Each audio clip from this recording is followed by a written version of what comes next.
Find the Golden Army. Here.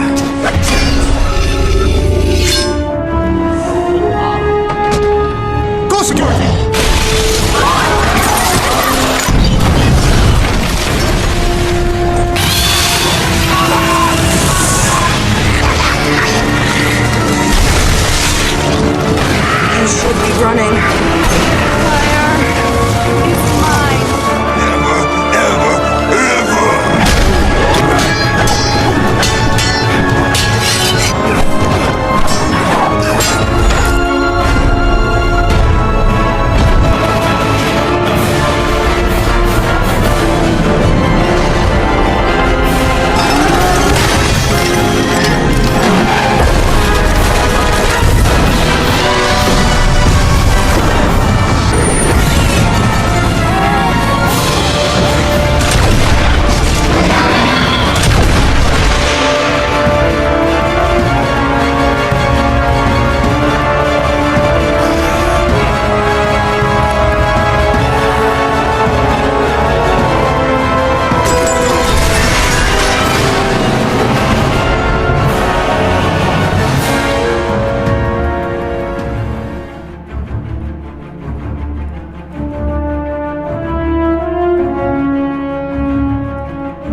Hi viewers, in this video we will dive into the movie Hellboy II The Golden Army.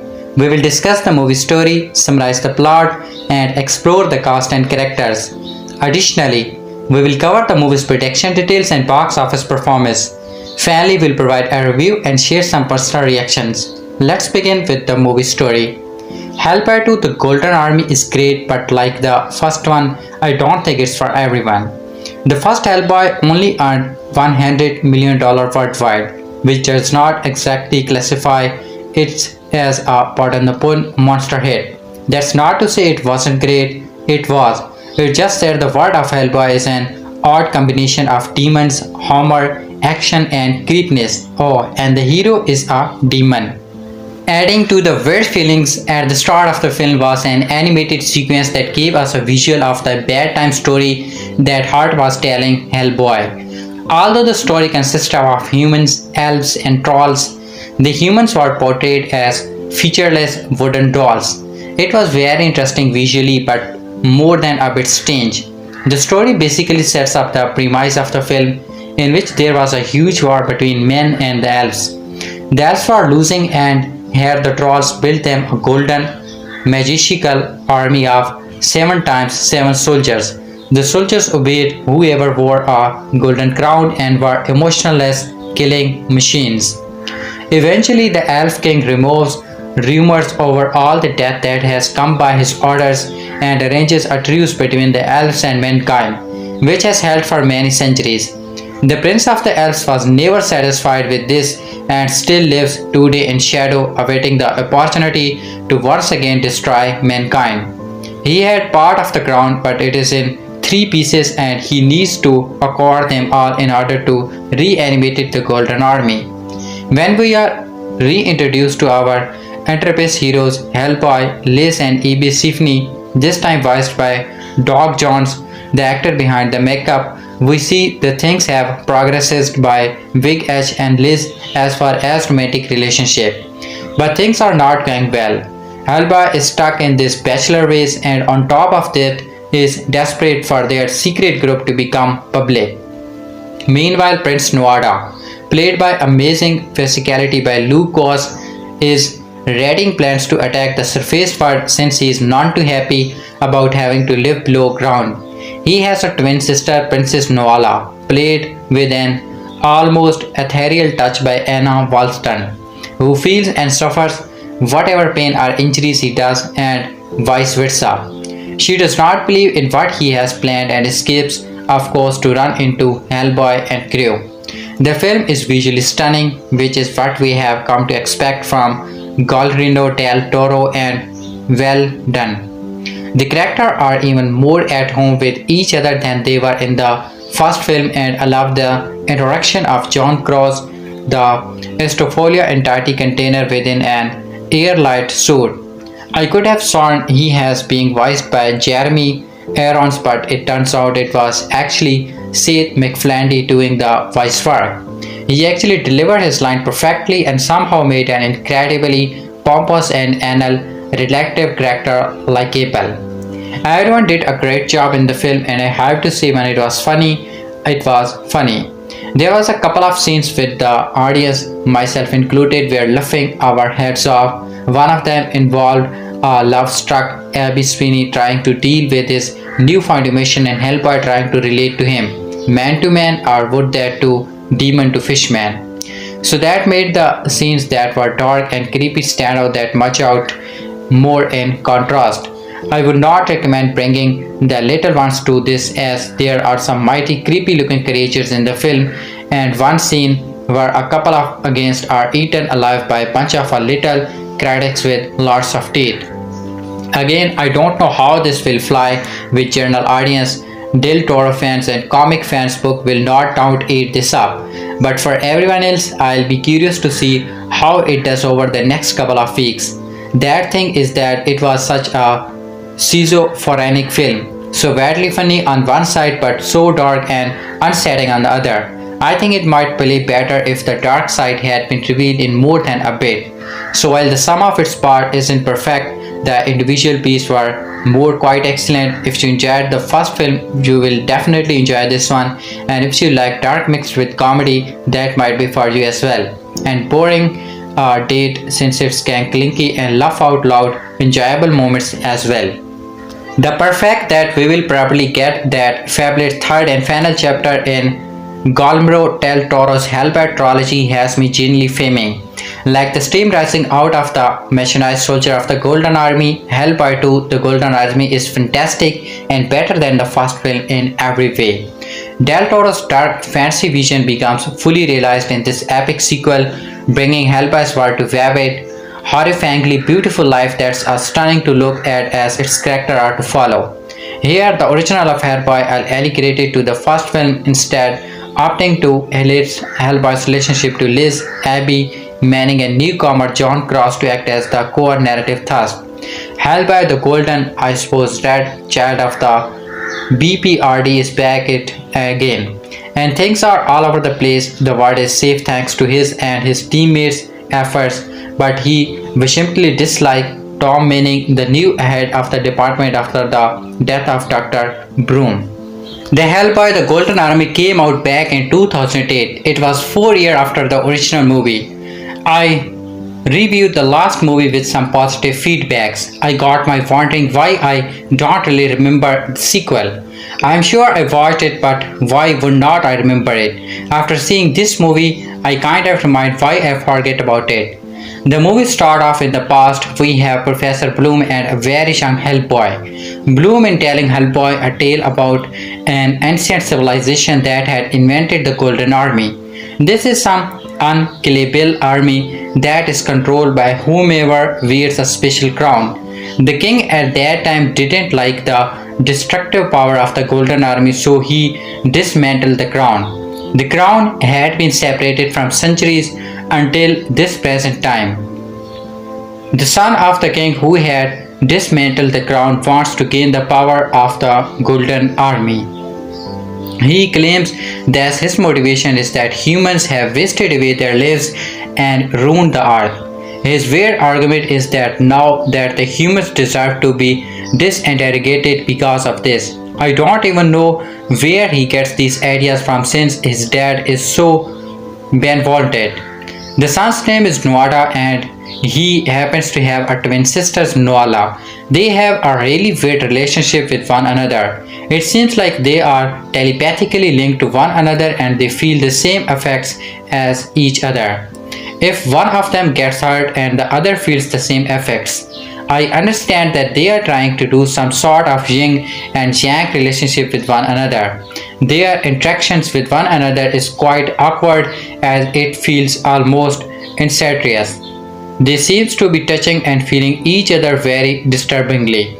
Anyways, Noara wants the crown no matter what and it's up to Hellboy and his ragtag gang to stop him. This time they get the addition for a new character named Cruz.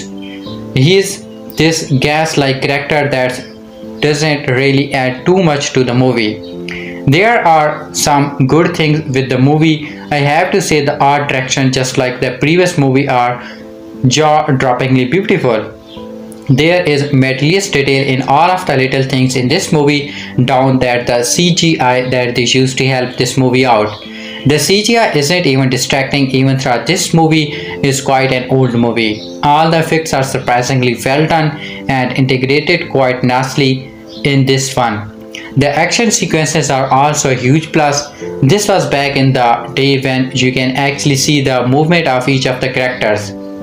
The color palette that is used to also help distinguish who is who during to fight. It's very easy to keep up and understand what's going on. The drawbacks are the little quiet throughout the movie. It centers around romantic relationships. This is the motivation for some of the characters to make some really dumb decisions. There is a part closer to the end of the movie that don't really have to happen at all. Love is supposed to be the catalyst that enables this dumb thing to happen and it had to roll my eyes. There's also some weird inconsistencies throughout the movie. For example, Hellboy is supposed to be his indestructible guy, and you can see him talking on some wild stuff, yet he gets cut by a simple rock thrown by him by a human beings. It doesn't make sense. There's even a moment where Abby literally says he has no tears dust, and closer to the end of the movie that the guy cries. I am like, you just said he doesn't have tear ducts. What is this? I don't, those small things should not matter, but your audience, it's dumb that you can tell the sum of this stuff doesn't make sense. It kind of really threw me away from the movie. Well, that and really basic storyline that was just an excuse to display this wonderful artist design. Another small note is some of the wooden acting involved with the movie. There are some fun characters, but there is a character Liz that was pretty wooden throughout the movie. She was like that in the previous movie, but she played a bigger role in this movie. It was just way more apparent in here. Overall, this movie is a visual tour de force, but it isn't much in the film category. If you are going to watch it, then watch and enjoy it for the visual splendor that it has, an abundance of what you are trying to grow with the audience. That's why I unfortunately have to give the movie a 5.5 out of 10. It is an easily forgettable movie, but was probably widely fun when it was first came out, since the art direction was not this widely creative back in the day. The synopsis of the story. Hellboy II begins with a flashback to the Christmas of 1955, where we see a 12-year-old Hellboy being told a bedtime story by his adoptive father, Professor Tervan Brothor, played by John Hurt. The story tells of a war between humans and mythical creatures such as elves and goblins. In an effort to defeat the humans, a goblin devised and built an army of indestructible golden robot-like warriors, were and controlled by a golden crown worn by Balor, king of the elves. Balor was so appalled by the destruction inflicted upon the humans by the Golden Army that he forged a truce with the humans, that human would keep to the cities and non-human to be freed. The king's son, Prince Nuada, played by Goss, did not agree with the truce and went into exile and to prevent the Golden Army from ever rising again. The golden crown was broken into 3 pieces, with 1 piece kept by the king Balor, 1 piece given to the humans, and 1 piece given to the Princess Nuala, played by Anna Walton, Prince Nuada's twin sister. The films cut to the present day, where Prince Nuada has returned from exile with the intent of reclaiming the golden crown and awakening the golden army. To reclaim the peace held by the humans, Prince Nuada rides an action house with an army of tooth fairies, killing all present, and then kills his father and king to reclaim the second piece, while Princess Nuala escapes with the third piece. The Bureau of Paranormal Research and Defense (BPRD) is determined to track down those responsible for the attack on the auction house. Hellboy, also known as Red, played by Ron Perlman, his girlfriend Liz, played by Selma Blair, Abby Swain, played by Doc Jones, a psychic fishman, and John Krause, played the voice of Seth MacFarlane, a special agent who exists in a containment suit as Gaseous Astropalm's joint forces to find Prince Nuada, attacks BPRD headquarters, kidnap his sisters, find out the location of the Golden Army, and wounds Hellboy with a magical spear. The battle begins in earnest. The theme of the movie is the supernatural destruction of the human species. Vice of violence. Hellboy 2 contains the frequently stylish action and fancy violence. Examples included Princess Nuada attacks a large group of humans at an auction house, decapitating 1 person, actually decapitating, not decapitated. 2 men are thrown through a window, and octopus-like creatures are hurled at people and becomes attacked to their victims' faces. During an argument between Hellboy and Liz, a large steel doll is ripped off its hinge and propelled through the air, followed by Hellboy, who lands on the ground with blackened smoking clothes. When Hellboy, Liz, Abby, and Johan enter the auction room following a tooth fairy attack, they find a totally destroyed room with no survivors, only a reddish, blackish goo covering the floor, which we are told is tooth fairy excrements. We are also told that the tooth fairies eat people and go for people's teeth first. Hellboy and the others are attacked by a large swarm of tooth fairies. Hellboy seduces one tooth fairy. We see the fairy squashed and go. Tooth fairies totally engulfed a man's body and appear to be eating the man's head. Tooth fairies attack Abby, beating his arm. We see Hellboy and the other shoot several of the tooth fairies, and we see Hellboy covered with tooth fairies. A large stone crashes through a wall, sequences dozens of tooth fairies. Tooth fairies climb into a man's clothing with the man screaming and rolling downstairs.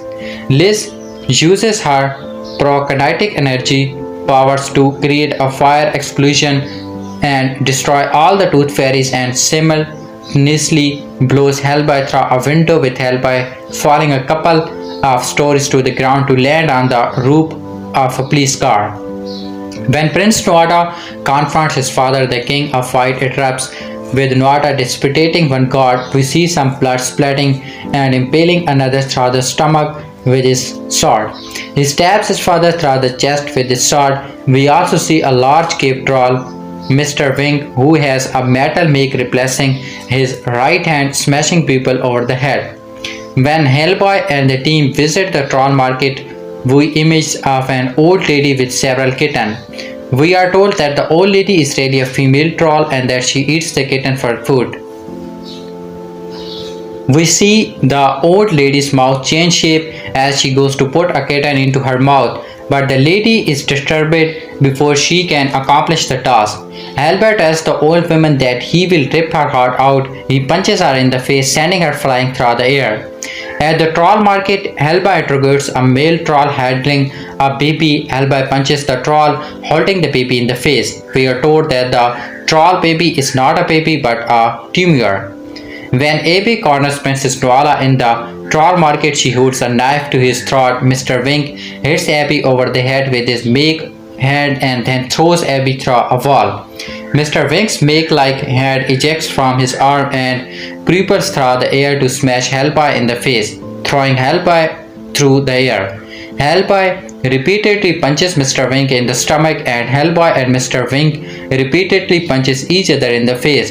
Mr. Wink knocks Hellboy through a stone bridge. We see a small amount of blood on Hellboy's nose.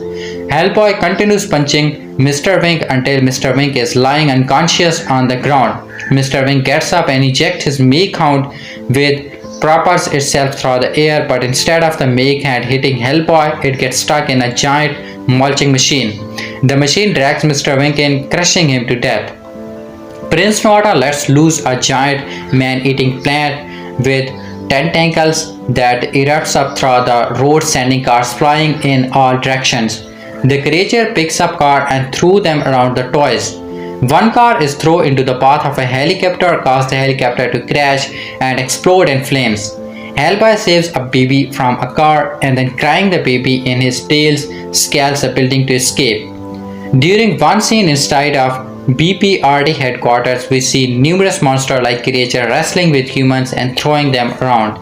Hellboy punches John in the helmet, causing the helmet to break and gas to escape. The gas then takes form and attacks Hellboy, hitting Hellboy in the head and face with lacquer doors.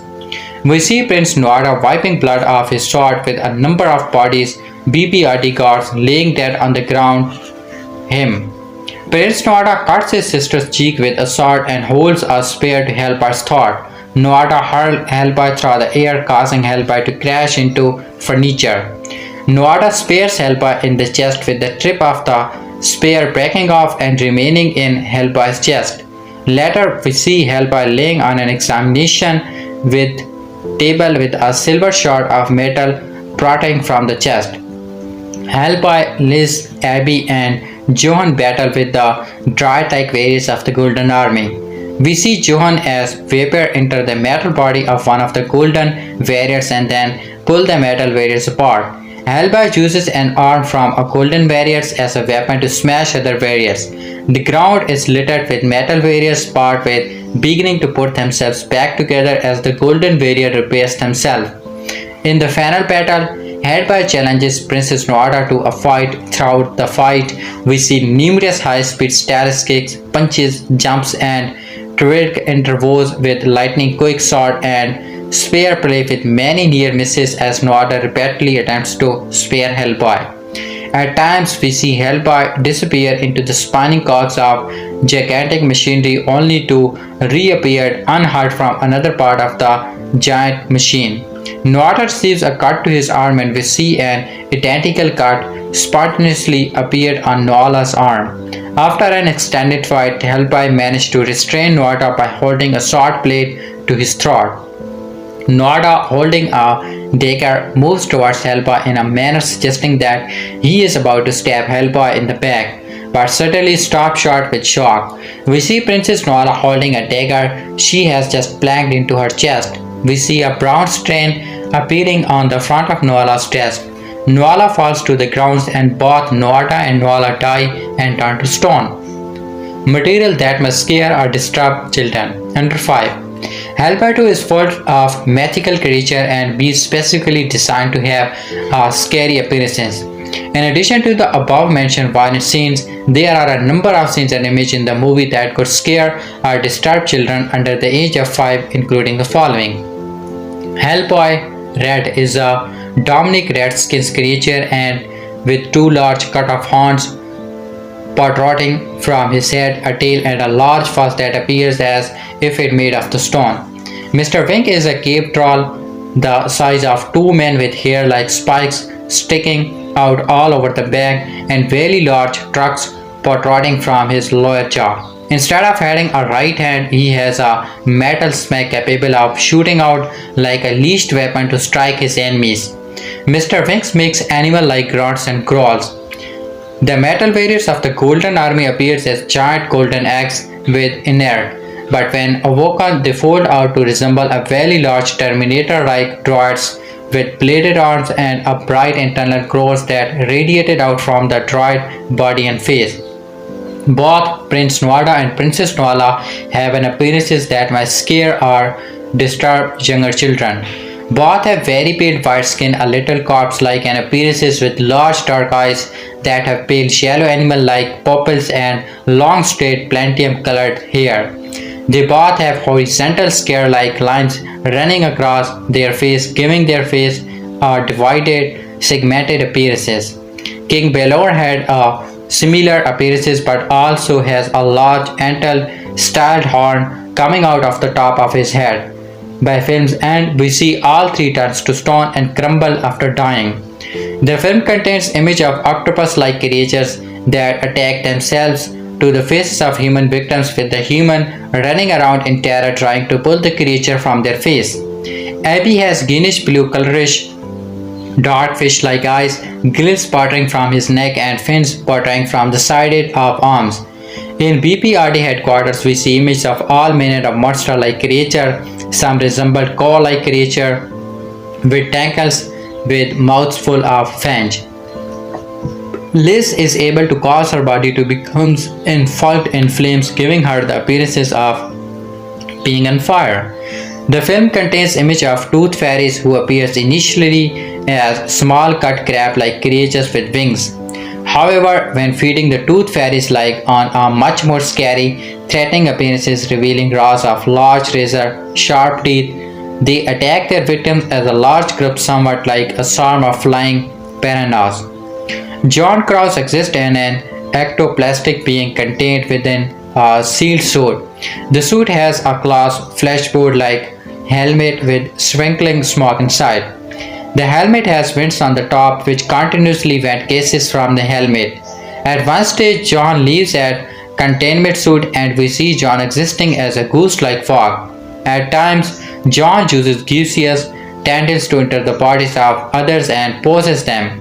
We see their stands of smoke leaving John's suits and enter the nose of his victims. The scene at the troll market contains images of many scary-looking mythical beasts and creatures. One troll-like creature has a baby protruding from his side. We are told that the baby is not a baby but a tumor. One scene contains image of a giant man eating plant with long branches like tentacles and an orchid-like flower for a head. Image from early 20th century horror films including a 1930 version of Frankenstein and the creature from the Black Lagoon. The Angel of Death is a large, looming, winged creature with skeletal fingers, sharp teeth, and a bony protrusion covering its eyes. The creature has dozens of creepy-looking eyes covering its wings. A toothed terry lying on an examination table vomits up blood-like substances as it dies. After battle, the ground is littered with metal barriers, part which begins to put themselves back together as the wooden barriers repair themselves. One scene contains an image of a baby trapped in a car that is in the path of a man-eating plant. Hellboy rescues the baby using his tail to carry it. We see Hellboy who is being chased by the plant, jumping from building to building while holding the baby. When Hellboy and baby being thrown the air at one stage. An old woman picks up kitten and holds it up to her mouth. Her mouth begins to change, becoming larger and more like a predator.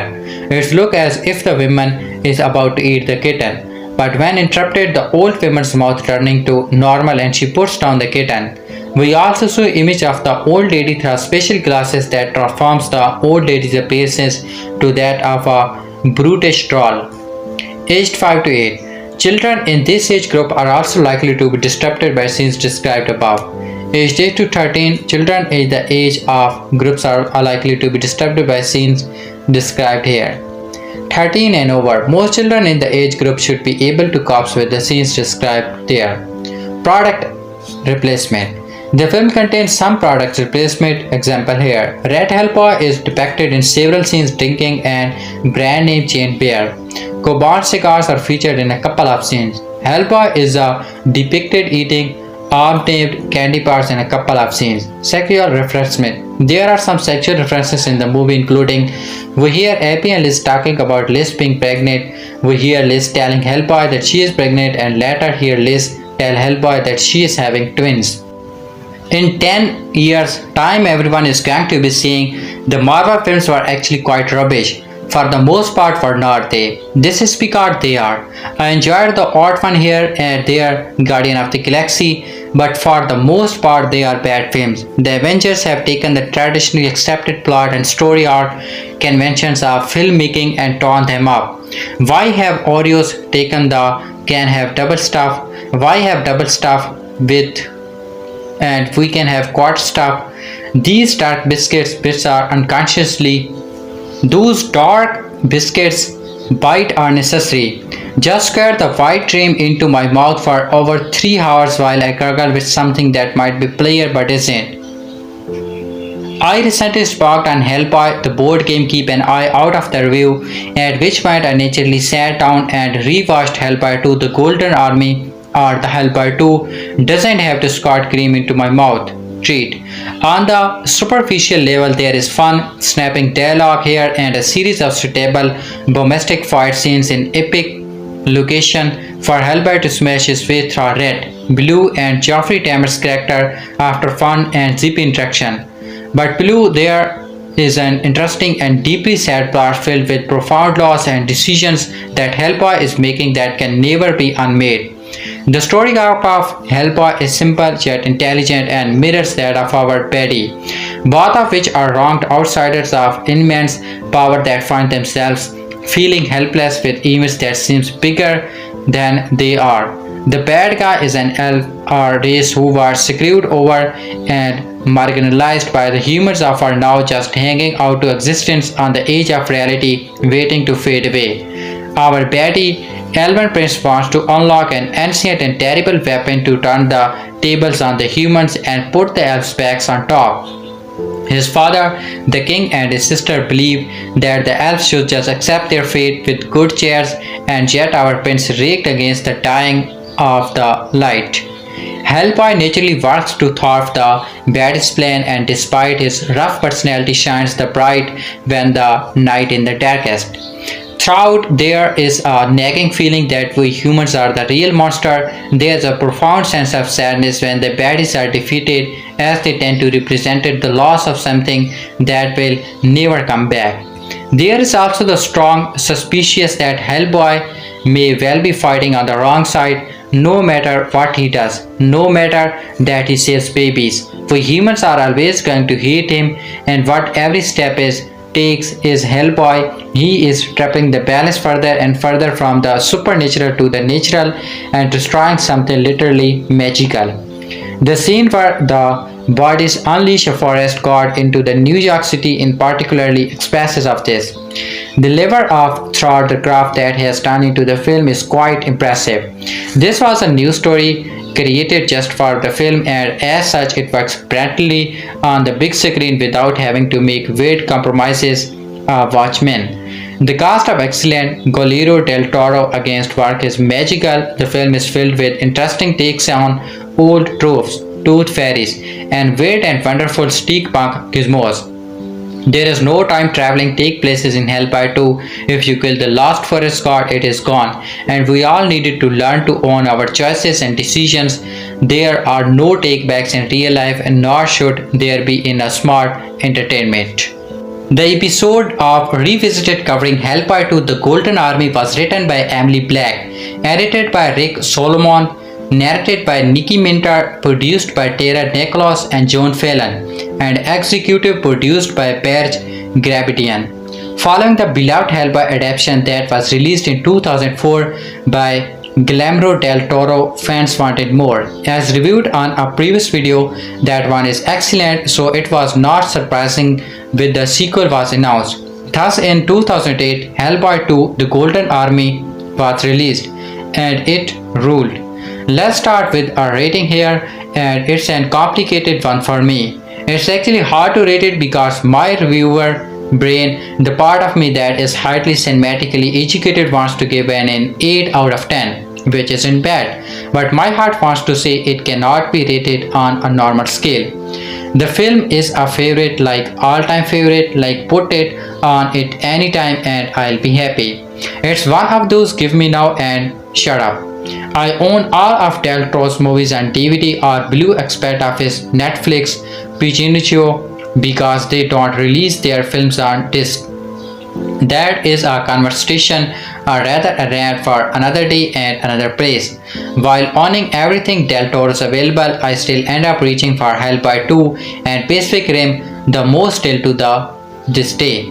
Having to restart the film to write this has no issue. This is what I normally watch randomly on a Saturday morning when I don't have a pile of screeners waiting for me. It's one of those films that isn't easy to watch and doesn't get boring. Granted, I have a lot of films like that, and I do watch over films just as such. Stuff like Brotherhood of the Wolf, the second live action X-Rings film, almost anything starring Tony Shen, and some truly messy horror films. But Hellboy 2 has a special place in my heart and has some one regular rotation at my place. Oh, and it's a Christmas movie. I will not hear arguments about how it's not, so it's get up into the Christmas rotation every year as well. And yes, it's a Christmas movie as it's open on Christmas with kids. Hellboy an explanation of how Santa finds a way and some holiday music. It's a Christmas movie and I loved it for it. It's not one of those cheesy Christmas movies, so it's easy to rewatch. It's also a romance, an action film, a monster movie, a fantastic film, and so much more. It's one of these films that appeals to my ADHD and film's brain in all the right way. Now there are a couple of things that I find are unnecessary in it, but it still works, so whatever. Following this declaration of love, let's look into these things deeper because to some it makes sense and to others not at all. First, the story. As the characters are now established, the film can stick most of the when it comes to our PPRD regulars. We have ABC fans, Hellboy, Liz Sherman, Professor Broom in flashbacks, and Tom Manning at the end of his robe hair. These characters are the same cast as in the first film because why change that what isn't broken? So Doc Jones, Ron Perlman, Selma Blair, John Hart, and Jeffrey Tambor are all back. One difference with the first film that must be noted, Abby Stephens has voiced by an uncredited actor David Hyde Pierce in the first films, and Doc Jones gets to the voice him in the second, and no offense of DHP, but it makes more sense.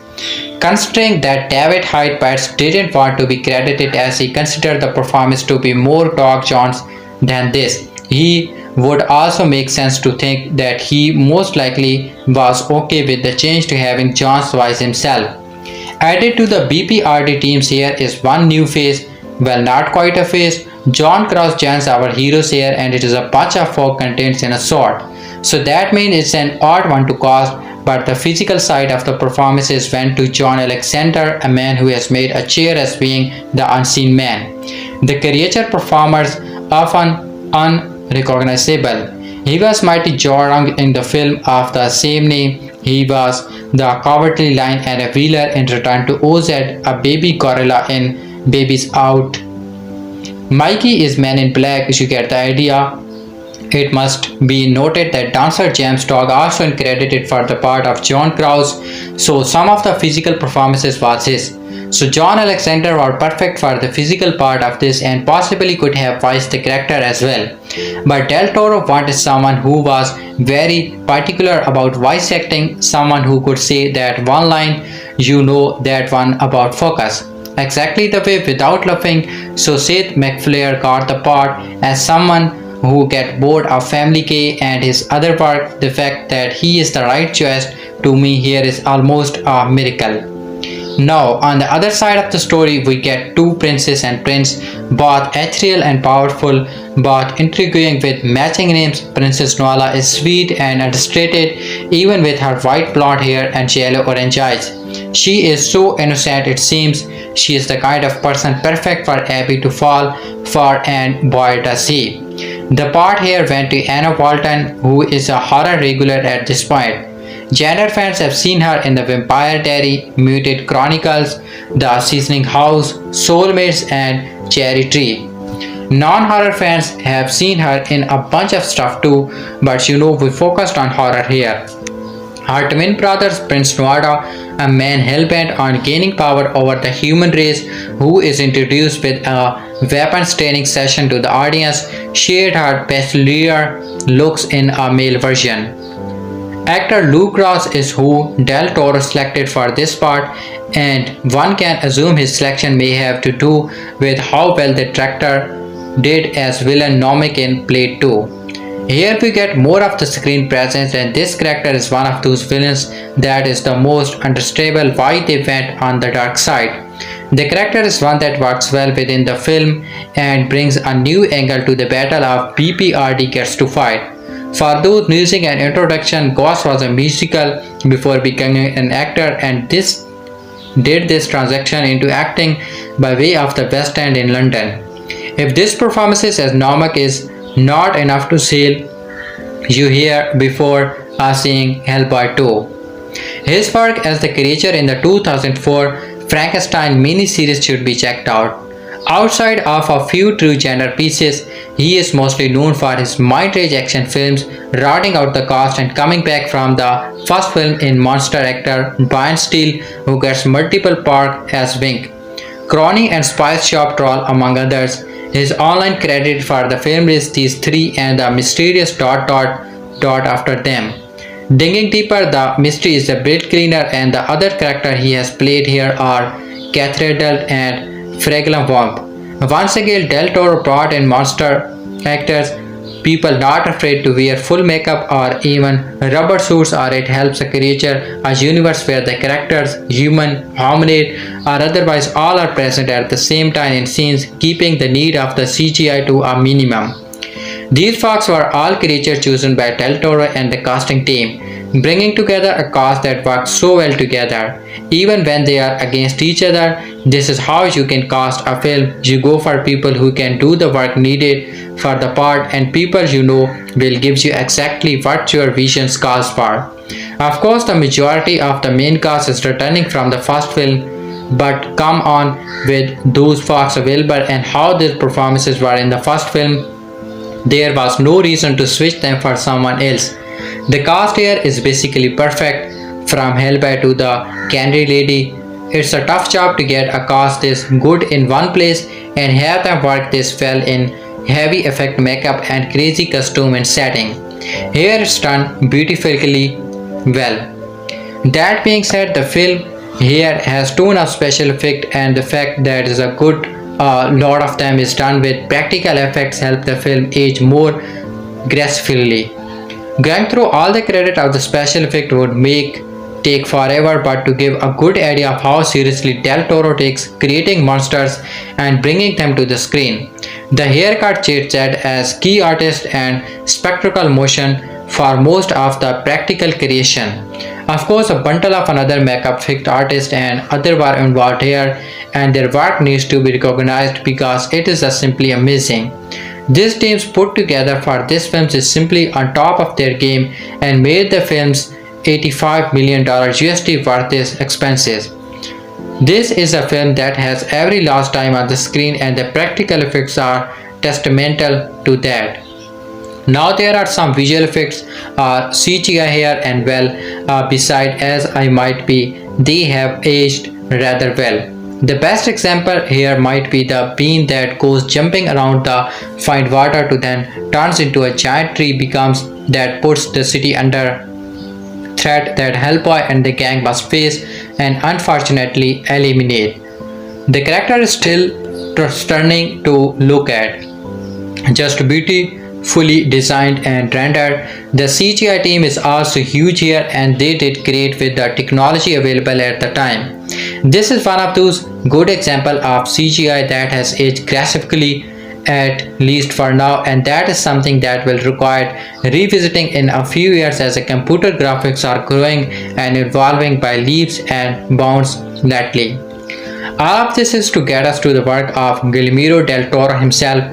The man is one of those directors who always have a vision, one who wants to make the best movie he can, one who has the childlike glee when it comes to monsters and practical effects, making him the perfect direction for this. He clearly loved working on the first one, and from reviews since, it seems he has really bummed about not being able to do a third Hellboy film. As a fan of this work and someone who wanted to love the reboot and didn't, maybe it's time for a requel.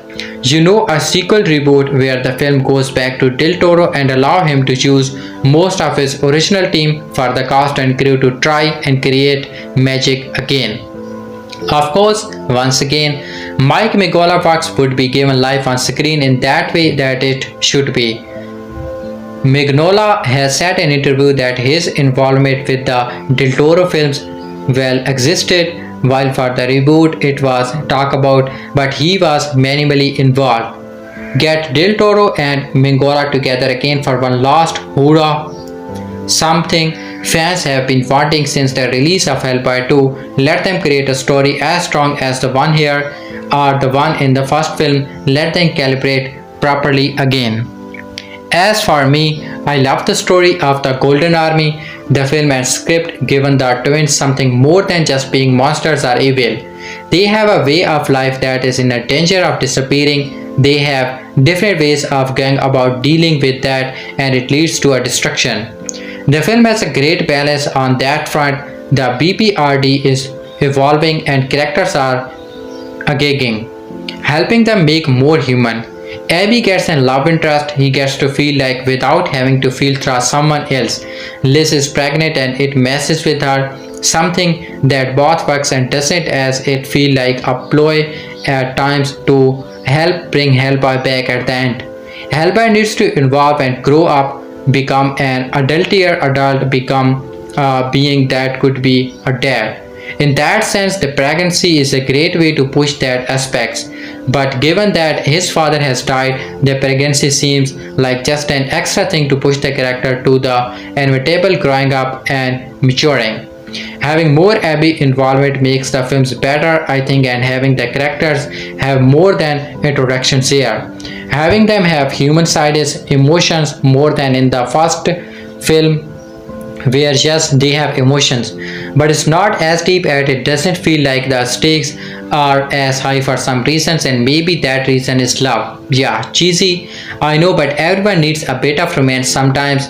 May is it be one that full of sure and will or one that is doomed. The films gives Jews both here, creating a dichotomy between Hellboy and Abyss lives beyond being a creature of fire and a creature of water, respectively. The story here has a few issues, but it's a good and easy to rewatch over and over. Because I forget one major change to the Hellboy team for the sequel is who did the score. On the first film, Marco Beltrami did a fantastic job here in the score is by the one and only Danny Elfman. Let's be honest, that's every horror and good film fan's dream. His musical here is epic, exactly what can be expected from the man who has given us Dark Side naddling so much through the years. Let me end on this. Is Hellboy 2 the Golden Army perfect? No, of course not. The pregnancy subplot felt like a cheap ploy to me, making it a twin pregnancy even more so. But it doesn't keep the films from being great. Overall, the story is fun. It expands the universe with the world that twins come from. It adds new characters, has a great resolution to the main plot, the performances are solid, the special effects, especially the practical ones, are on point, the music is epic, the writing and directing by Del Toro show exactly why some of us love him as much as we do. The man who is as sweet as he is talented does it again here, and rewatching it should give anyone who has a penchant for fun monster movie a need for another film in the trilogy with the same name. Of course, and there's the animation at the start if that doesn't pull you in. And then I don't know what to say. The film is worth buying for the small section of stop motion and animation alone. The rest of the film is just icing on the cake, but really good icing. Imagine the forges of hell crossed with the extra tentacles Sloan or Trony. And you have a notion of Guillermo del Toro Hellboy 2 The Golden Army, in every way the sequel of this original Hellboy 2004, although perhaps a little noisier. It's another celebration of his love of bizarre fantasy and diabolical machines. The sequel bypasses the details of Hellboy origin story but adds a legend read to him as a child by his adoptive father John Hurt, in which we learn for an ancient warfare between humans and well everybody else, trolls, monsters, goblins, the tooth fairy and everybody. It was a truce that the humans got the cities and the trolls got the forests, but humans had cheated on our end of the deal by building parking lots and shopping malls, and now Prince Noida, played by Lute Gross, defies his father the king and hopes to start the conflicts again. This would involve awakening the Golden Army 70 times 70 slumbering mechanicals warriors standing against the decision in his twin sisters Princess Nuala, played by Anna Walton, and so on. I had best not get bogged down in plot description except to add that Hellboy, played by Ron Perlman, and his sidekick fight for the human side. His comrades including Abby Sifian, played by John Jones, sort of a fishman, the fire-generating Liz Sherman, played by Selma Blair, a Teutonic advisor named John Cross, the voice of Seth MacFarlane, and of course Princess Nuala. Tom Manning, played by Geoffrey Tambor from the Secret Center of Extrasensory Perception, tags long, but it is much help except for adding irrelevancies and flippant sides.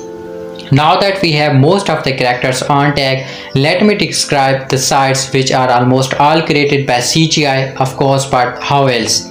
There's a climatic showdown between Hellboy and the Prince, with the Golden Army staring dormant in what looks like the engine rooms for hell. Immornus interlocking gears grinned against each other for no apparent purpose, except to cheer up Hellboy or anything else that falls into them. Lucky they are not perfectly celebrated. There are also titanic battles in the streets of Marathon involving gigantic octo creatures and so on. But you know what? Although they are well done, titanic battle in the streets of Manhattan are becoming commonplace in the movies these days. What fascinates me in what the octo creature transforms itself into, which was unexpected and really lovely. You will see. The traveling creature fascinated me less, however, than some smaller ones. For example, swarms of tens of thousands of calcium eaters who devour humans both skin and bone and are the source of the tooth fairy legend. They pour out of the walls of an auction house and attack the heroes. And in my personal opinion, Hellboy is wasting his time trying to shoot them on at a time. I also admire the creativity that went into the troll market. It has a secret entry under the Brookline Bridge. Here I think Del Toro actually was inspired by the Trothney Sloan in Star Wars and bringing together creatures of fantastical shapes and size. Buying and selling goods for comparable shapes and sizes, I would be worth having the DVD just to study the market and a fame at a time. Discovering what secrets may have hidden in there. The movies undoubtedly give us a genuinely new kind of place to look at. This will become a classic. There are, come to think of it, other whispers of the Star Wars influenced in Hellboy 2. Princess Noala doesn't have Princess Liu's drop of hair, just ordinarily long blonde trees, but she is not a million miles distance from her, and Abby Sephian looks, moves and short of sounds so much like C-3PO that you had swear the robot became flesh and developed grills. I also noticed hints for John Williams' Star Wars score in the score by Danny Elfman, especially during the final battle. Not a plundering job, you understand, more of an equation of the mood. What else? Two love stories which I leave for you to find out more. And the dude performance of a song that is rather unexpected to say the least, and once again a strong performance by Ron Perlman as Hellboy. Yes, he is CGI for the most part, but his face and voice and movements inhabited the screen figure and make him one of the great comic heroes. Del Toro, who produced Hellboy 2 with Pan's Labyrinth 2006 and the unrated Blade 2 2002, is warming up now for Doctor Strange and The Hobbit. He has an endlessly invented imagination and understands how legend works, why they entertain us, and why they sometimes stand for something, for love, for example. Guillermo del Toro's last practical outing was the beautiful looking Pan's Labyrinth, an outhouse fantasy fabric set in Franco-era Spain featuring imaginary bulbous beasts with teeny little eyes dotted about and unexpected parts of their bodies. I was received his awkward start recaptured by the WordPress and left me feeling a little like a Roman Catholic plate as an Pentecostal ceremony, smiling with his politeness while all around congregants were getting our Toronto's blessing full of the grace. It is a relief as well as quite exciting that Del Toro has returning to the action fantasy thread series Hellboy based on Mike Mignola's comic. It's a crackingly enjoyable and exciting sequel with something that the memory of Pan's Labyrinth might have entirely crashed. A sense of humor because Hellboy 2 is a comedy as well as and ahead of everything else. Ron Perlman gives a very funny and winning performances at the tandoori red anti-hero with the series cigar habit, the son of horn that mighty packed at the imperceptible nibbles. Hellboy, being from the Netherworld who has a fairy impact, was discovered by the US Army in 1944 and who with other like-minded and like-bodied creature has joined America's top secret battle against dark forces. The spectacular movie set and faces with wit and energy, observing and transforming influences such as Ghostbusters and even Harry Potter and the Secret World of Diagon Alley.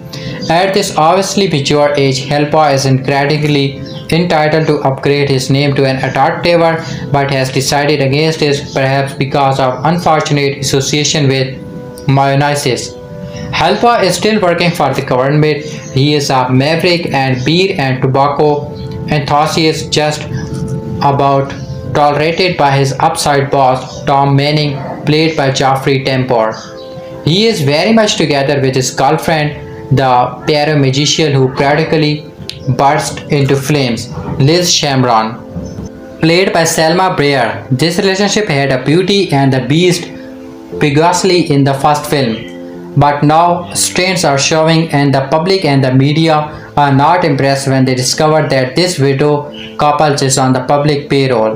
One conservative TV commentator notes that theirs is an interspecies union, a threat to marriage fueled by federal funds. They are assisted by Abby, played by Doc Jones' full and unveiled name Abraham Sfeen. I don't like it either, a strange creature who is tormented in love towards the end of the film and tries to smarten up his image by deliberately applying huge blue contact lenses to his great fish insect eyes. The Hellboy's foolish and manning smug distractions the Quantum draft in a new team leader over Hellboy's head, an ectoplastic German called Johann Kraus, who is basically just a wisp of shape-shifting smoke inside what looks like a devil's outfit. He has to be the most unsympathetic screen German since the businessman Hans and Friedrich in The Simpsons, who buy up the Springfield power plant and make disparaging comments about the local bear. Hellboy playfully mispronounces his name, Kraut, and on being corrected, earnestly noted the final two letters of his name SS, yet it is John who is whispered in the end. The heroes are ranged against a hateful new demon in the form of Prince Noada, played by Luke Goss with long silver hair and long silver face, a malcontent from the hidden universe that Del Toro loves to locate just underneath our boring normal world. He is obsessed with getting his hands on a lost and frustrated crown that will give him the power to command a mighty and unbeatable golden army. The only faintly restraining influence in his twin sister Princess Nuala, played by Anna Walton, who is later to conceive a tenderness for Abby, and who basically is obsessed with getting his hand a last of requested and crown that will give him the power to command. Princess Nuala, who is later to conceive the tatters for Abby and who physically feels like any hurt are infants to her brother in her own body. It is his transgressive love affairs that triggers the goofiest and most lovable part of the film. When love-struck Abby and beat-struck Hellboy start singing along the Barry Minol's Can't Smile Without You. The battle against Princess Nuada, which is to lead to co-entente in Northern Ireland, gives rise to more encounters with wide Del Toro-ish creature with little eyes in all parts of this body and clothes. But this mighty contrast are always less important and less interestingly than Hellboy's smaller encounters with laser monsters. And it is a Hellboy cheerful conviction that there is no creature who cannot be slapped into submission or simply blasted by his big revolver, the weapon and the belief system giving him a distinct resemblance to clanked eastwards Dirty Harry. In the underground troll market, Hellboy discovers a very odd female entity breastfeeding what appears to be an infant which intricately shrieks, "I'm not a baby, I am a tumor." Visionary is a word too easily appealed to fantasy movie but is sticky easily here because of the laid back and likable way to characters are represented. You can envision them actually existence. However obtuse it sounds, they are very human with human feelings and human characteristics, and I found myself rooting for the Hellboy-Liz relationship much more fervently than that of any recent rom-com. Hellboy 2 is a movie that's a tangling boost to the nonsense, and that sense of humor is such a stimulus to other five. The box office performance of the movie. Though it remains the best reviews installment in the franchise, Mike Mignola regards the frustration he had held with Hellboy 2 The Golden Army, the 2008 sequel to Guillermo del Toro's comic book adaptation, saw Ron Perlman return to the racial hero as he investigates a mythical prince quest to acquire a series of ancient artifacts that could bring about a war between the magic world and humanity. Also featuring the returns of Selma Blair, Doc Jones, and Jeffrey Tambor, Hellboy II The Golden Army was a hit with critics and a modest box office success. During a recent interview with Screen Rant from the upcoming documentary Mike Mignola Drawing Monsters, Mignola looked back on his experience with Del Toro on both Hellboy movies, which, reflecting on the Golden Army, the comic book creator candidly recalls some of his frustrations with the sequel, namely that the 3 months he spent collaborating with Del Toro didn't really impact the sequel at all. I like being left alone to produce work that I can control.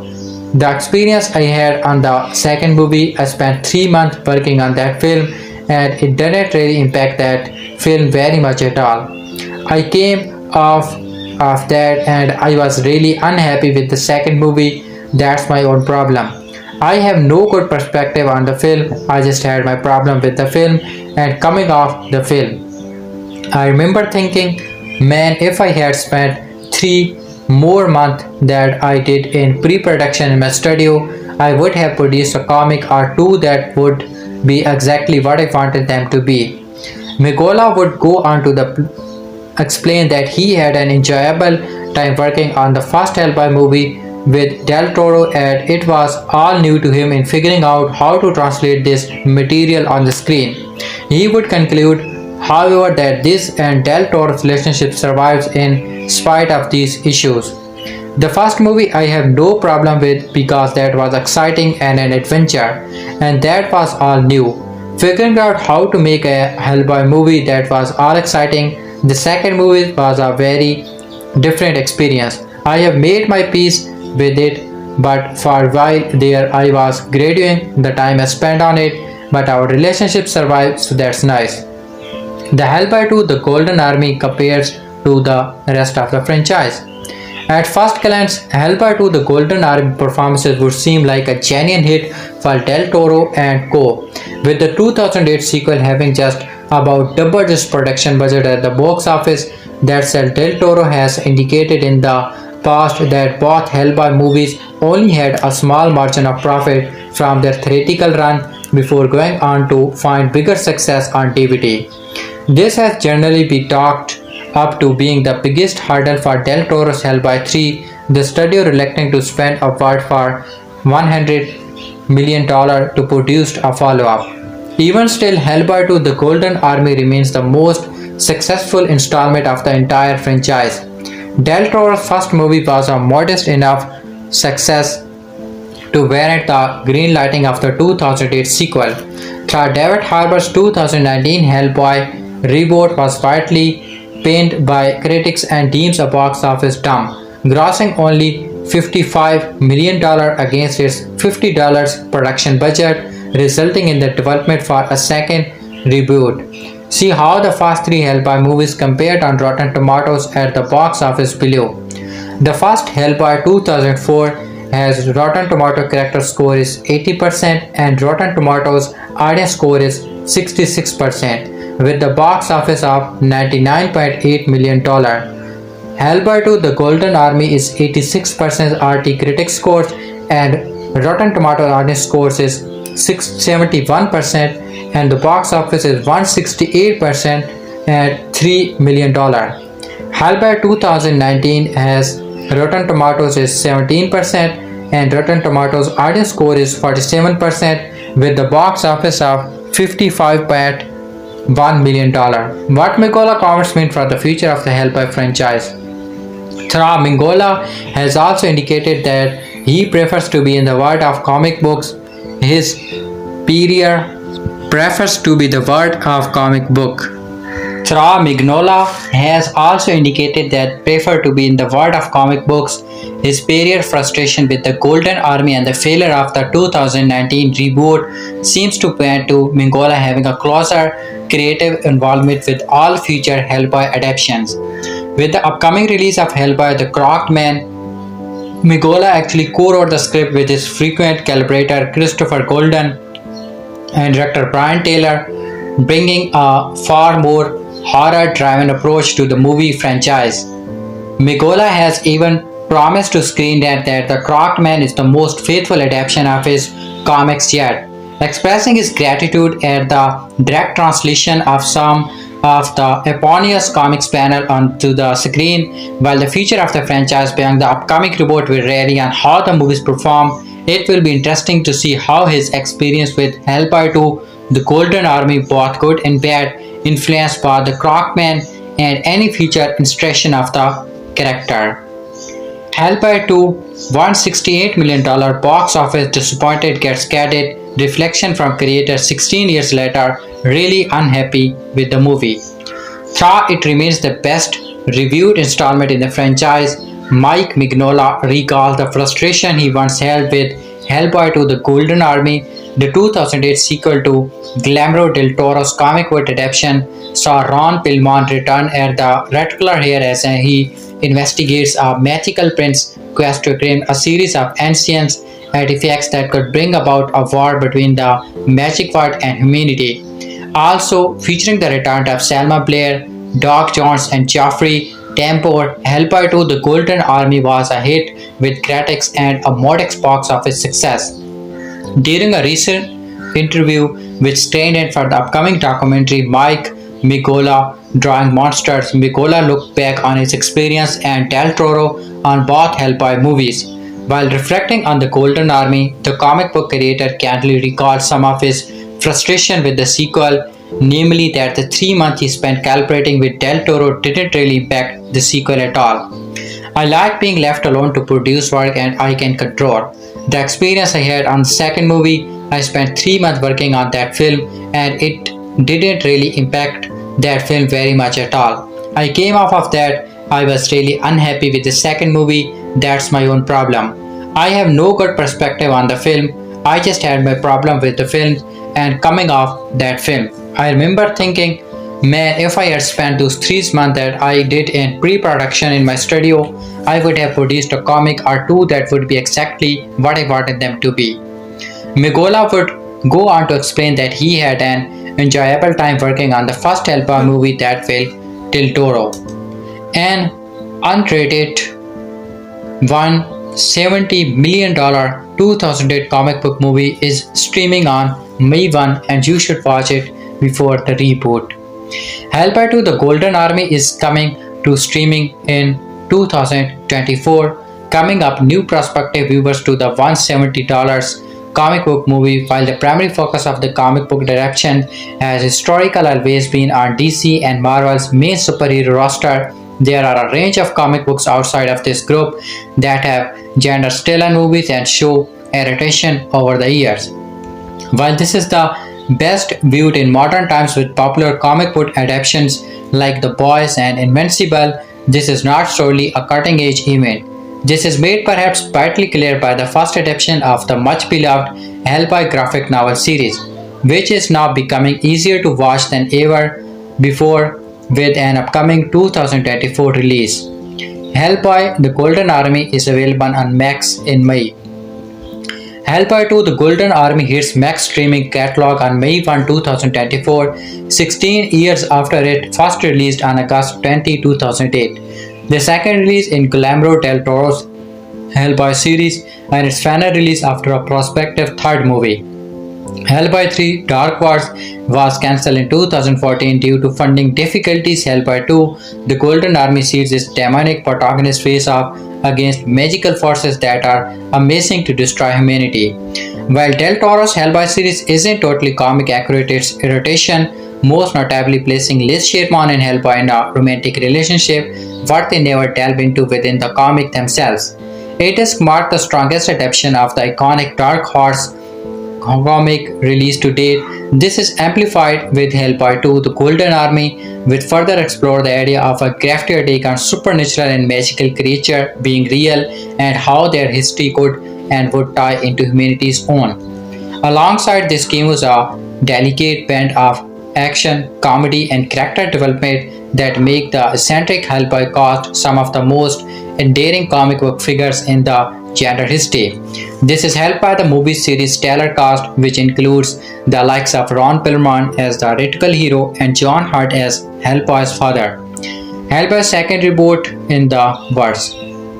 So Hellboy was rebooted once after Hellboy 2 The Golden Army with David Harbour taking over from Ron Perlman in the main role for the 2019 Hellboy. However, this movie saw a lackluster reception both in its box office and its review, with the Rotten Tomato critic score for the movie setting at a less than stellar 18%.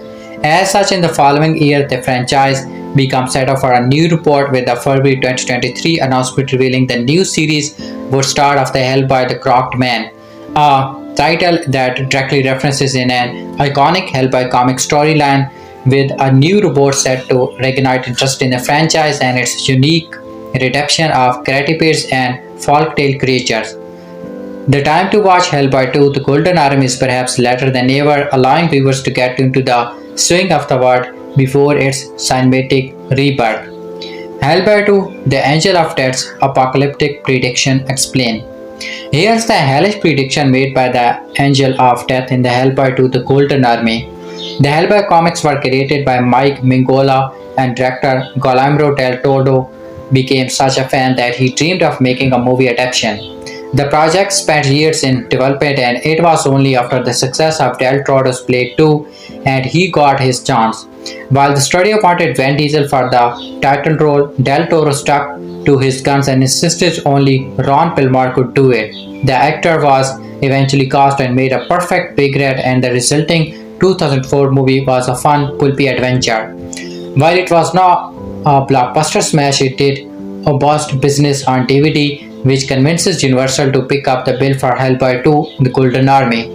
The film was another solid success, but while Guillermo del Toro envisioned a Hellboy trilogy, he soon became busy with other projects like Pacific Rim.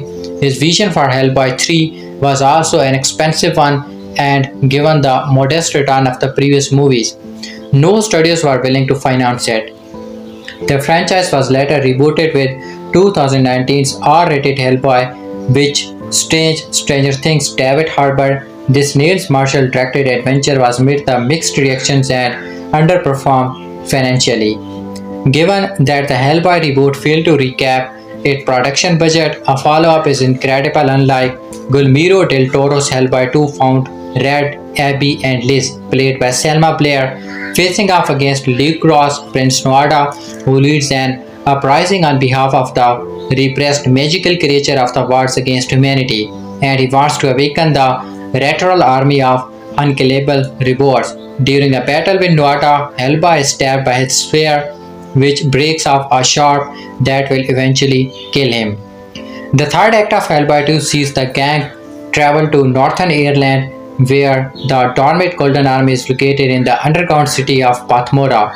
This also leads them to the Angel of Death, and Androcorius being who is Hellboy's personal death angel and has been present at all the crossroads of his life. The Angel of Death is played by Doc Jones, who also plays Abby, and its design is one of the most striking of the film.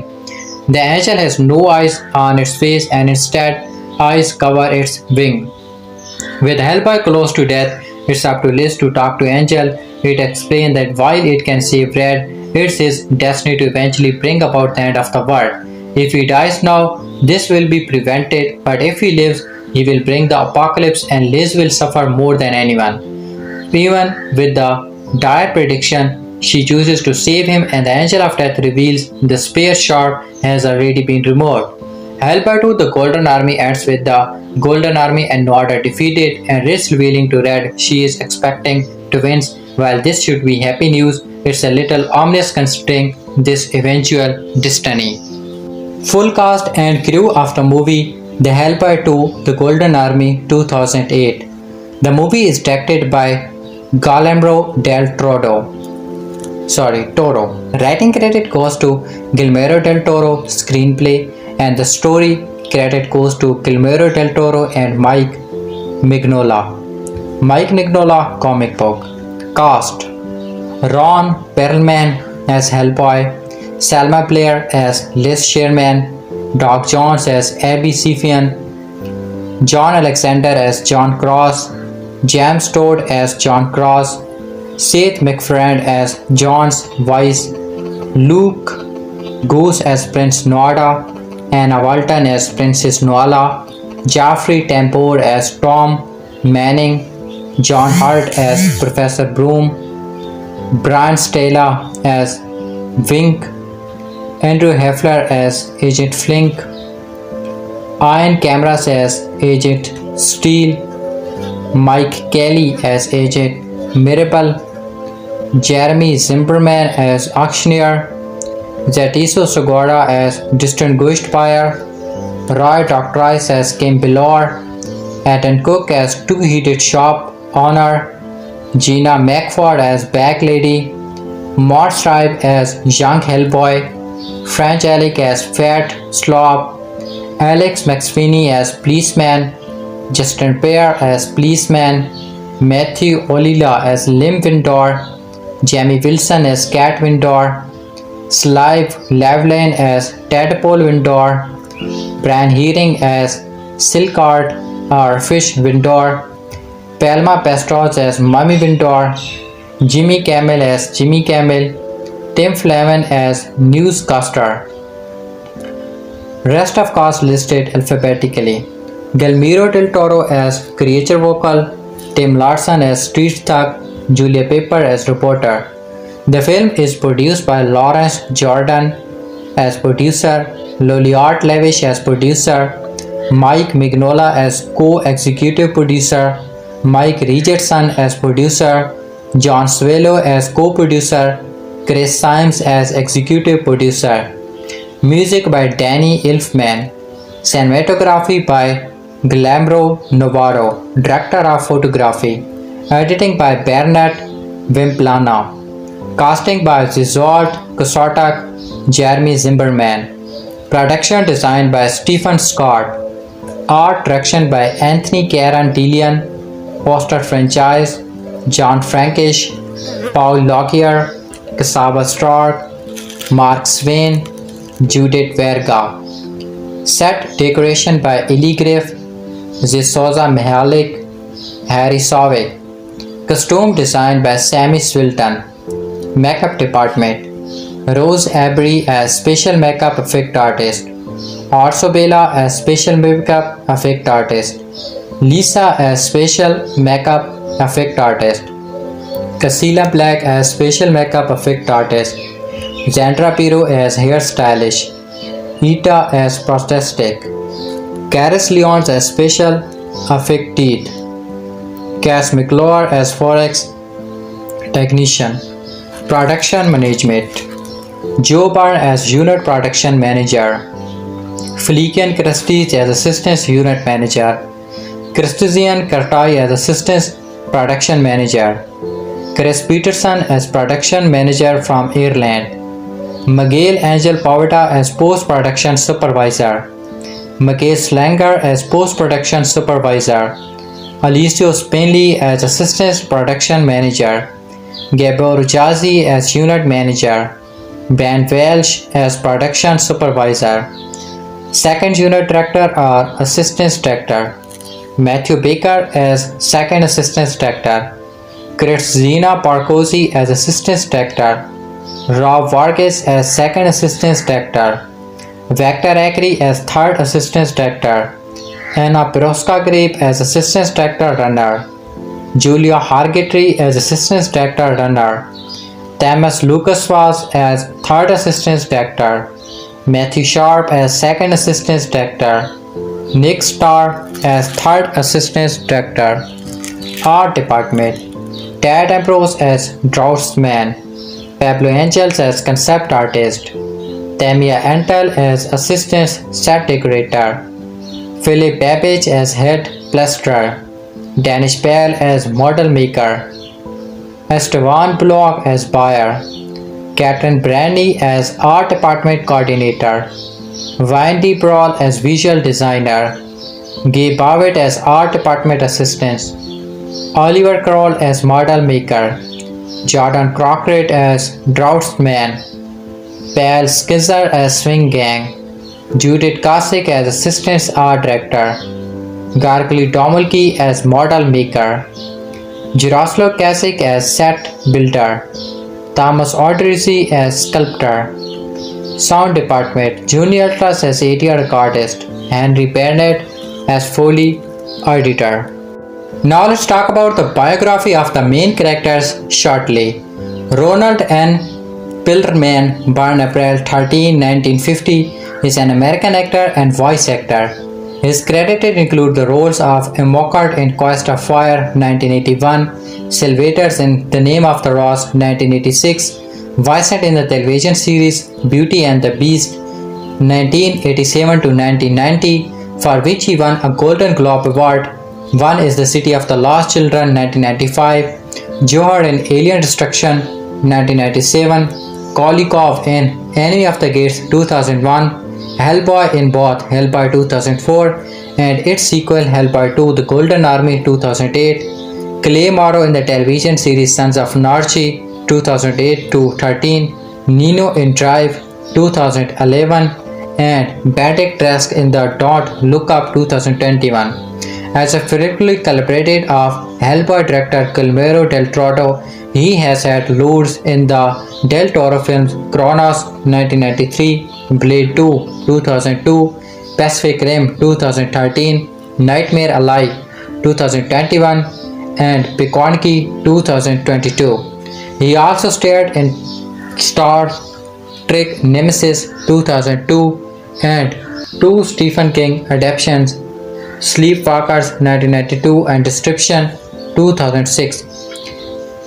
Perlman has also had a specific career as a voiceover actor, including the narrator of the post-apocalyptic game series Fallout 1987, Clayface in the DC Animated Universe 1992 to 2003, Slade in Teen Titan 2003 to 6, Mr. Lancer in Danny Phantom 2004 to 7, Lord Hood in the video game Halo 2 and Halo 3, the Sylvester brother in Tangled 2010, The Legend Adventure Time 2011 to 17, and its spin-off Adventure Time Fiona and Cake 2023, Xibalba in the Book of Life 2014, and Optimus Primal in both the Transformers Power of the Primes 2018 animated series and the film Transformer Rise of the Beast. Our next main character is Selma Blair. Born Selma Blair Breathen on June 23, 1972, is an American actress. She is best known for her roles in the Cruel Intention, Legally Blonde, The Sweetest Things, and the Hellboy franchise. Blair, born in Southfield, Michigan, emerged from a background in legal and political involvement.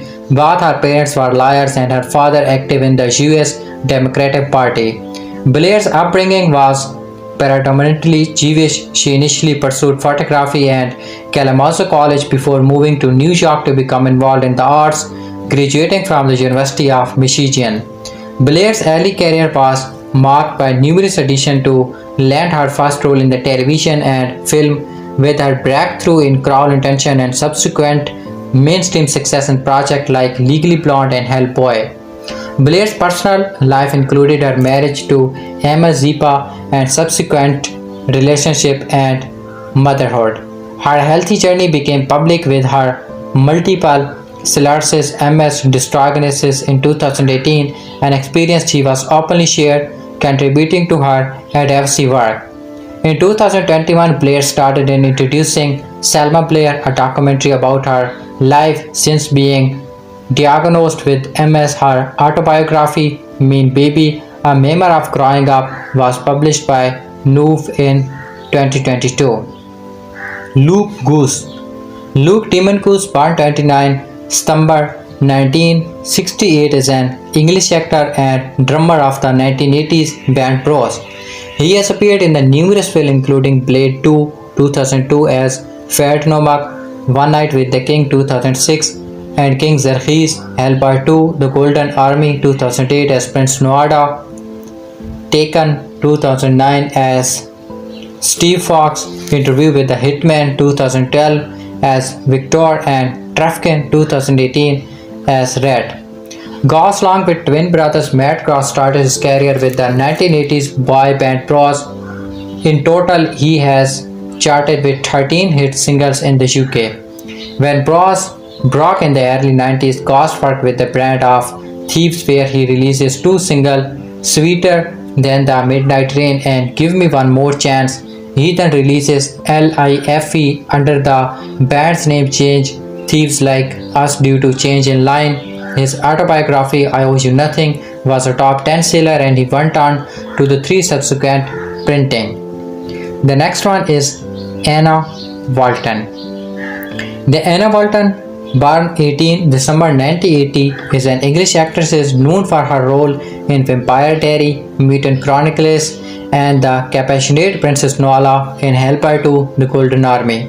Walton began career as a model while still at Queenswood Drama in Hartford and later trained in acting at the Oxford School of Drama, from which she graduated in 2004. Although some of the movies that I reviewed were ones I wanted to tackle thematically, there are some I do simply as an excuse to force myself to rewatch a movie I have been telling myself to revisit but never got around to. So when Hellboy II: The Golden Army came up, it was actually a twofer because it would also force me to watch the first one, which I had never actually seen and had been meaning to watch. I probably should start by saying I have a complicated admiration for Guillermo del Toro. I love his films, but I have not seen all of them as I would like to. The first one I have watched was his first film, Carnos, a VHS copy I checked out from the library as a kid. Although I did not fully understand it, and then I knew there was something interesting about it. It wasn't until years later that, out of curiosity and hearing it had great reviews, I went to see Pan's Labyrinth in the theater at a friend and was surprised by its mix of fantastical element and its brutal violence. I looked online and found Del Toro's name and was surprised to learn that not only had he directed Carnos but also some Hollywood movies including Hellboy. I had been interested in watching Hellboy since I skimmed through the comic when I was in high school, but never had a chance to watch it.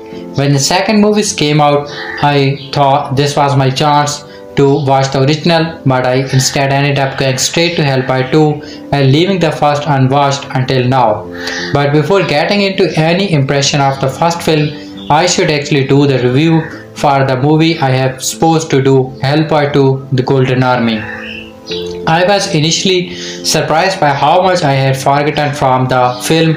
I remember the lovely, almost stop motion style story and about the war between men and elves and the moment between Hellboy and the ABCFian singing together.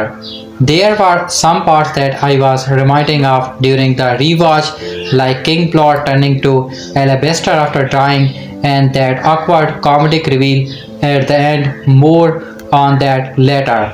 But then I remember that when I first watched the film, it was on my laptop and I might have some more distraction while watching it. Hope so. Yeah, that is probably the first time I have actually really watched Hellboy 2 without any distribution.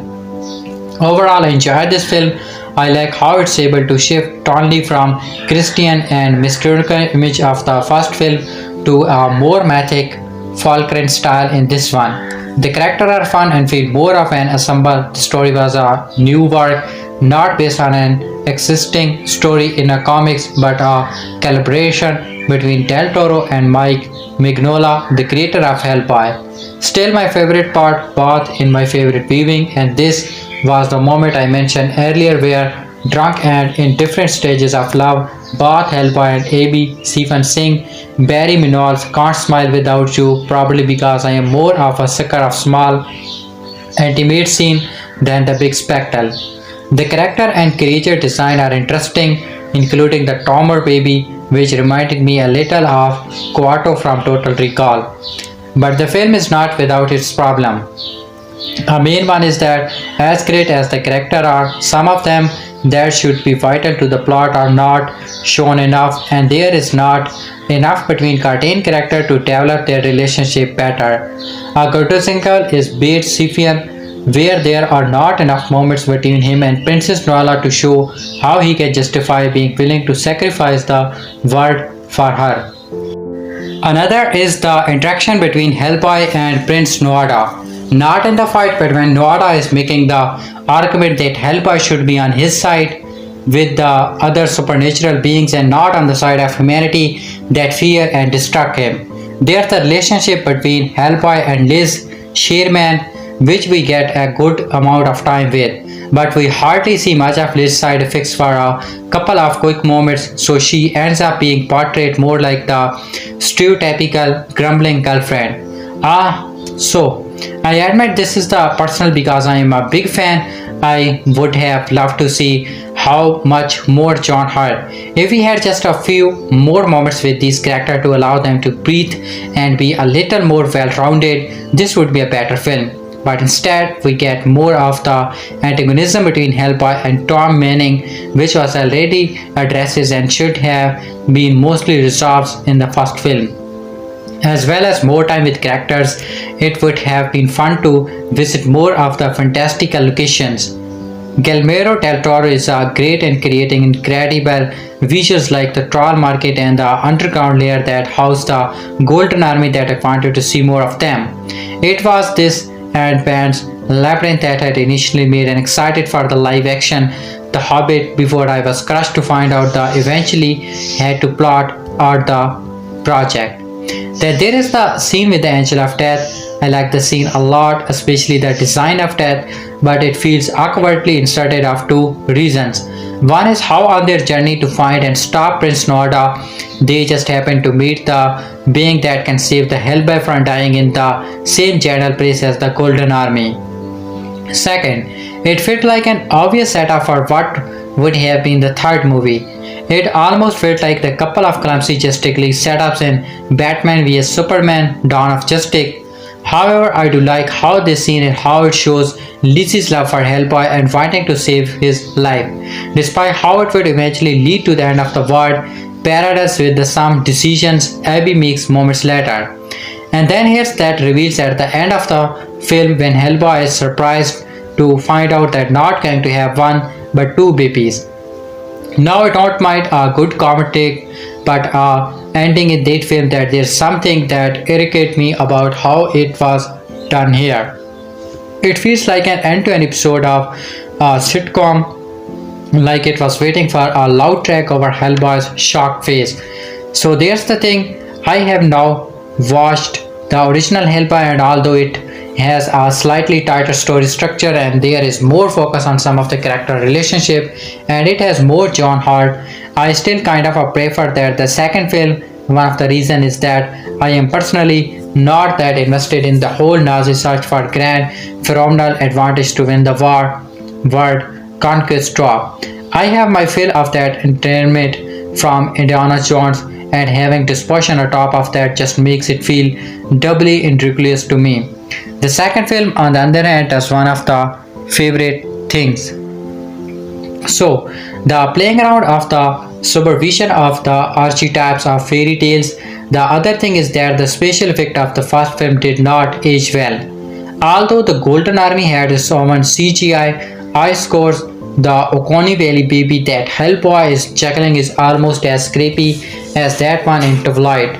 There were some part of Hellboy that I was watching and thought that could have easily been done and look better with practical effect. One part is when Rasputin rises from the pool of blood, although at the end of the scene it's actually the actor covered in fake blood. He initially information and rises from the blood looked like it was computer generated.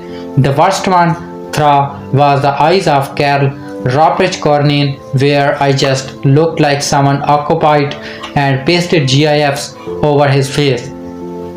The effects in the second movie are not perfect, but they are definitely more passable than the ones in the first.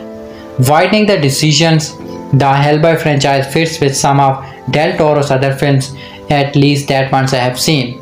He tends to make films with horror elements that through fighting at first usually end up being one that help or need help from the protagonist, like the Ghost from the Devil's Backbone and Christmas Packer, Amphibian Man from The Shape of Water. I saw an interview with Adam Savage where you can see influence of this from two movies that he always usually inform the film he makes. James Will Frankenstein and Victor Erica's The Spirit of the Behave. His protagonists are usually outsiders like Hellboy or Blade. There are also the theme that even with some of the most terrifying creatures in the supernatural world he creates are adapts. It is usually humans themselves there that are the true monsters and usually the most brutal as seen in the Cornos. The Devil's Backbone, Pan's Labyrinth, Grimm's Peak, and the Shape of the Water. This is not so obvious in the Hellboy series. Other than disputed and properly the people that could not accept Hellboy and the other members of BPRD. However, it seems like there are moments that fresh shadow this traction, especially in the Golden Army where Prince Nuada gave his dying word to Hellboy. The humans, they will tire of you. They have already turned against you. Leave them. It is them or us. Which Holocaust should be chosen? With those words and with the knowledge from the Angel of Death that Hellboy would bring about the end of the world, we got a hint of what could have been the third film. As lucky as Guillermo del Toro, in which his career, especially recently winning Best Actor and Best Picture of The Shape of the Water, I still feel bad for some of his long-gestating passionate projects that were eventually taken out of his hands. The most public was the 2 years of energy dedicated to making The Hobbit, only to end up having to drop out and have Peter Jackson take over. The Hellboy franchise is very much his pet project. Over his career, he had turned down many other films just so that he can work on the series, including Hollow, I Am Legend, One Missed Call, AVP Alien vs Predator, and 2 Harry Potter films, Prisoner of Azkaban and Half-Blood Prince. So it's no surprise that over the years he has been trying to make Hellboy 3 to complete his trilogy. After reviewed inspiration from Ron Perlman made up again to the Hellboy to meet a terminally ill boy from the Make-A-Wish Foundation, he went through 5 years developmental health spiral of the gang studios, producers, social media, and even Mike Mignola without any luck. And now the prospect is completely dead as the studio decided to reboot the whole thing with Neil Marshall and David Harbour set to play the lead. Gang through the Hellboy series has been interesting. Of the films I have seen of Del Toro's, they are currently the lightest one. Still have not watched Mimic, Blade 2 and both Pacific Rim. It has a machism about it that it could have continued today with the direction Marvel gone recently with Thor, Ragnarok and the Guardian of the Galaxy movies. I have been found picking up on our Del Toro style, especially trying to discern that was his and that was Mignola ideas in the Golden Army. I definitely wish that he had gotten to do with the third film to complete the trilogy, and as much as like David Harbour in Strange Thing, it will be very hard to complete with Ron Perlman's near perfect take as the Big Red Demons. Welcome to the latest installment of Spoiler Alert Argent Movies featuring series, where just you spoil pretty much everything about your favorite new movies. Rest assured that we will not be running these articles until at least the Monday after each prospective film is released. So here is what's in the film. The film begins with a flashback to Hellboy's younger years when our other party hero was a mere boy, albeit one with horn, red skin and a right hand of doom. His father, Professor Bothelhond, who had been killed in the first movie, is back courtesy of the peek at the past and is once again played by one and only John Hurt. Sarakot, dad to young Hellboy, the professor read his stepson on a bedtime story with an ancient struggle between the human race and the elves. A conflict which saw the kings of the elves summoning a mechanical golden army which decimated the humans it feasted.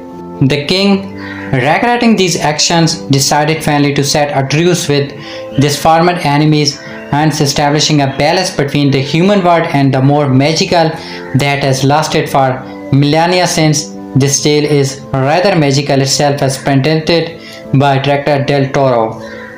Told by a harsh voiceover but also with stop motion animated dolls, they are so excellently manipulated as to run a movie at all their own. So, as the boy Hellboy grabs his toy gun and jumps onto his wheel to go to sleep, dreaming of golden armies and Elven royalty and the final battle involving both that will surely come one day. The film transitioned to the opening credits, an impressive display of clockwork like Golden Army mechanics. After which we meet Luke Goss, Prince Nuada, the son of the Elven King, who went into exile in the days after the Golden Army was locked away by his father. He has awaited these long years and watched as humanity has abused the planet and pushed his kind and the other magical folks of the world into the increasingly smaller and darker corners of the planet. The time has come, we realize during an intense excite ranked by the prince for him to retake what he believes to rightfully be his. To that end, Nuada and his faithful, if mysterious troll companion the Wink interrupt a human auctions in New York City, where a piece of the golden crown of Bethmora, which can control the army of legend, is on the block. Unleashing an unseen swarm of creatures, the prince takes the piece and leaves while showing no mercy of whatsoever for his human victims. We cut to the Bureau for Paranormal Research and Defense Headquarters in New Jersey, where we learn that Hellboy and his procreatic girlfriend Liz Sherman are now living together and fighting like cats and dogs. After a particularly destructive now between the two, the group is called is to investigate the auctions site in Manhattan, where nothing remains of the highbrow attendees of the event site from well crap. The brains of the BPRD, Ab Stephen, suit profound and voiced by Doc Jones in that film, quickly realized that the track was from Tooth Fairies, nasty flying little things which feast on their victim, bone, flesh and just teeth until there's nothing left but tooth fairy faces. Of course, the little suckers soon attack Hellboy, Liz Happy and the human BPRD agents, culminating in Liz having to utilize one of her pretended fire blasts to take out all of the tooth fairies. But Blast also serves to knock Hellboy out of the window and come crashing down to the street below, revealing the damning man to the general public and the mass media, who are in full force at the scene with live TV cameras and reporters. That outling of the BPRD encourages companies, yes, Man Tom meaning, and subsequently the Washington division of the organization brings in the mysterious astrophomic being John Scrolls, voiced by Seth MacFarlane and physically performed by John Alexander and James Stoddy, to run the New Jersey branch and get things under control. Hellboy, however, is instantly resistant to the by the book German. Meanwhile, Prince Nuada has returned from exile to his father's land to plead with him to activate the Golden Army. When the king refuses and sentences his son to death, the prince takes out the royal guard quickly and mercilessly and then kills his own father too. Now in possession of his father's piece of the crown of Bethmora, he needs only his twin sister piece, Princess Noala, played by Anna Walton. Despite sharing special magical bond with her brother, refuses to contribute and escapes to the troll market, a sort of Times Square full of otherworldly entities that we learned in hidden somewhere beneath the Brookline Bridge. Of course, Hellboy and his gang have tracked the Tooth Fairies to the market as well, and this isn't long before Abby encounters Noala and determines who she is. He also falls in love with her almost instantly, but there is not much time for kisses before the Wank explodes on the scene in pursuit of the princess.